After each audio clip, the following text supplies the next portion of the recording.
नमस्कार किसान भाइयों। आज की वीडियो में किसान भाइयों प्याज की उन्नत खेती की आपको संपूर्ण जानकारी मिलने वाली है। जैसे कि अनुकूल समय की बात करेंगे इस वीडियो में, जलवायु, तापमान और साथ ही में पीएच मान सॉइल का कितना होना चाहिए, कंद किस तरीके से लगाना चाहिए, कौन कौन सी उन्नत किस्में लगा सकते हैं, या फिर हमें डायरेक्टली कंद की बिजाई करनी चाहिए या फिर पहले नर्सरी तैयार करनी चाहिए, प्रति एकड़ में कितने सीड की आवश्यकता पड़ती है, साथ ही में बेड की तैयारी किस तरीके से करेंगे और सिंचाई नियंत्रण कैसे करेंगे। किसान भाइयों आज की वीडियो आपको संपूर्ण ज्ञान मिलने वाला है। प्याज की उन्नत खेती, अंगैती उन्नत खेती आप किस तरीके से लगा सकते हैं, वो भी किसान भाइयों अगर आप बरसाती के मौसम में प्याज की खेती लगाते तो किस विधि के द्वारा लगानी चाहिए। किसान भाइयों मैं हूं आपका दोस्त विजय और आप देख रहे हैं अपना YouTube channel VN farming. Channel को अभी तक सब्सक्राइब नहीं किया तो चैनल को सब्सक्राइब कर लें और घंटी वाले बटन को अवश्य दबा दें, जिससे कि आने वाली वीडियो की नोटिफिकेशन सबसे पहले आपको देखने को मिल जाएंगे। किसान भाइयों वीडियो अच्छी लगे तो लाइक और शेयर करें। अगर आपका कृषि से, खेती से रिलेटिव कोई भी आपका सवाल है तो हमें कमेंट करके पूछ सकते हैं। साथ ही में किसान भाइयों वीडियो के डिस्क्रिप्शन में जाएंगे, वहाँ पर आपको उन्नत किस्में मिल जाएंगी, कौन कौन सी उन्नत किस्में लगा सकते हैं। साथ ही में किसान भाइयों सबसे पहले बात करें अनुकूल समय की। अगर हम रबी सीजन के लिए अगर लगाते हैं तो किसान भाइयों दिसंबर से लेकर के फरवरी महीने तक हम प्याज की उन्नत खेती लगा सकते हैं। वहीं पर खरीफ सीजन की बात करें तो जुलाई से लेकर के आप अगस्त महीने तक इसकी खेती कर सकते हैं। लेकिन किसान भाइयों अगर आप नर्सरी तैयार करना चाहते हैं तो जून महीने में आप नर्सरी को तैयार करना शुरू कर देते हैं, तो आप अंगैती प्याज की बिजाई कर सकते हैं।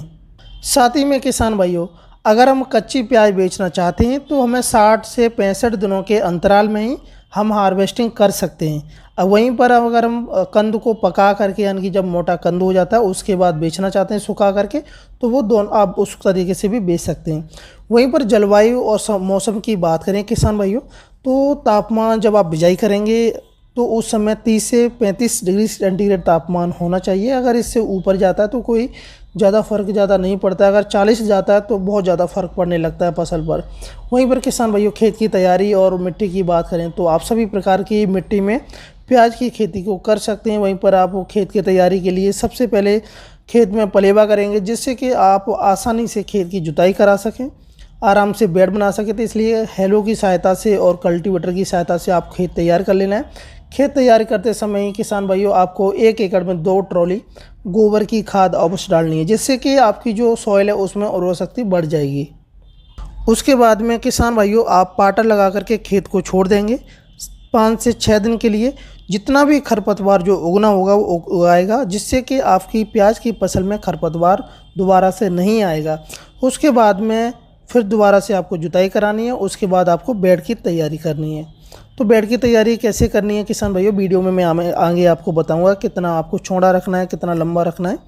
वहीं पर किसान भाइयों अगर हम बात करें कंद वर्गीय फसल अगर बेड विधि के द्वारा अगर लगाते हैं तो कितना उत्पादन निकल आता है।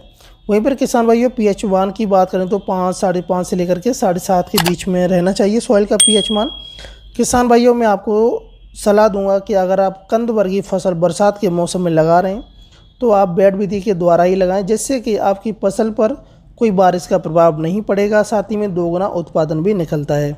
साथ ही में जो आपका कंद है विकास बहुत जल्दी करता है, ग्रोथ करता है, तो आप बेड विधि के द्वारा ही प्याज की खेती करें।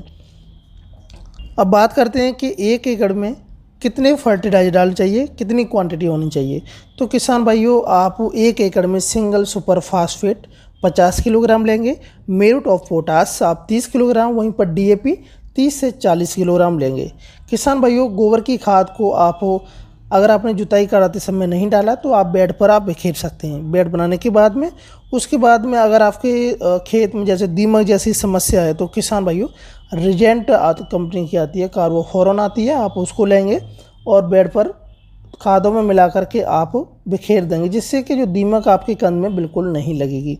वहीं पर उन्नतशील किस्मों की बात करें किसान भाई भारतवर्ष में बहुत सारी उन्नत किस्में हैं, तो आप अपनी एरिया के अकॉर्डिंग कोई सी भी वैरायटी का सिलेक्शन करके अपने खेत में लगा सकते हैं। लेकिन किसान भाइयों मैं आपको इस वीडियो के माध्यम से काफ़ी अच्छी वैरायटी हैं जो कि उत्पादन में बहुत नंबर 1 है। तो खरीफ सीजन के लिए बात करूँ किसान भाइयों तो एलोरा चाइना किंग के नाम से आती है, आप उसे लगा सकते हैं। पंचगंगा प्रशांत हाइब्रिड प्राची चाइनीज रेड के नाम से आती है।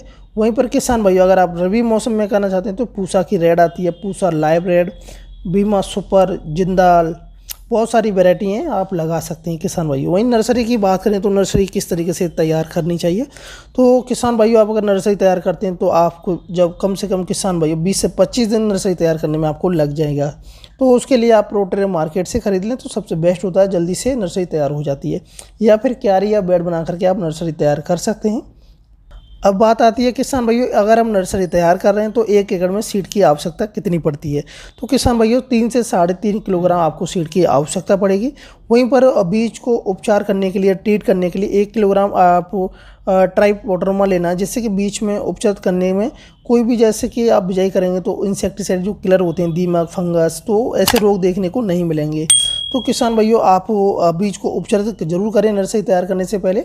अब बात करते हैं बेड की तैयारी। तो बेड की तैयारी किसान भाइयों आप मशीन के द्वारा फिर या लेबर की सहायता से कर सकते हैं।